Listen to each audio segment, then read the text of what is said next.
Hello বন্ধুরা, তোমাদেরকে কবিতা ফুডে স্বাগত। আজকে করব ভাপা পুলি। 1.5 কাপ জল দিয়ে দিব, লবণ। জলটা ফুটে গেছে, আমি 1 বাটি চালের গুঁড়ো দিয়ে দিচ্ছি। তোমরা চালের গুঁড়োর জায়গায় সুজি বা ময়দা দিয়েও করে নিতে পারো।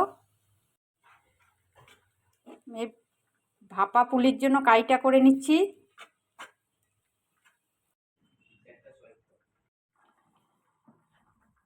ভাপা পুলির জন্য কাইটা হয়ে গেছে, আমি নামিয়ে নেব। আমি ঠান্ডা হওয়ার জন্য রেখে দিব 10 মিনিট। পুলিগুলো বানিয়ে নেব। খোয়া আর গুড় নিয়ে নিয়েছি, এটাকে আমি কিছু করব না, এরকমই ভেতরে ভরে দিব পুলির ভেতরে। সাথে পুর দেওয়ার জন্য নিয়ে নিয়েছি খোয়া আর গুড়, খেজুর গুড় নিয়েছি। ভাপা পুলির জন্য কাইটা হয়ে গেছে, আমি এখন ছোট ছোট করে লেচির মতন করে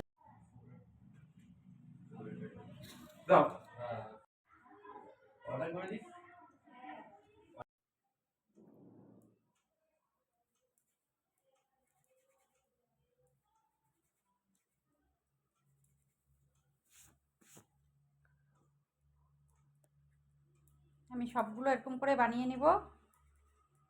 তোমরা ওইভাবে বানিয়ে নেবে, খুব সহজেই হয়ে যায়।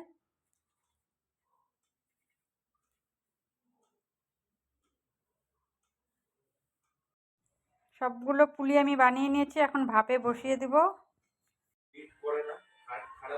ভাপে বসিয়ে দিয়েছি, 5 মিনিটের জন্য আমি ঢেকে দেব। আমি থালাটা উঠিয়ে দেব। দেখো কি সুন্দর ফুলেছে, হয়ে গেছে। আমি এখন গ্যাসটা অফ করে দেব। ভাপা পুলিগুলো একটা ডিশে নিয়ে নিয়েছি।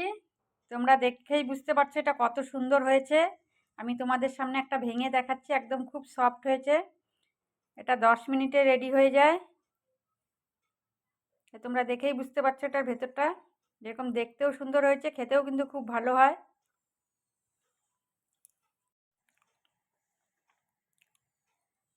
তোমাদের এই রেসিপিটা ভালো লাগলে লাইক, শেয়ার, কমেন্ট, সাবস্ক্রাইব করে দেবে।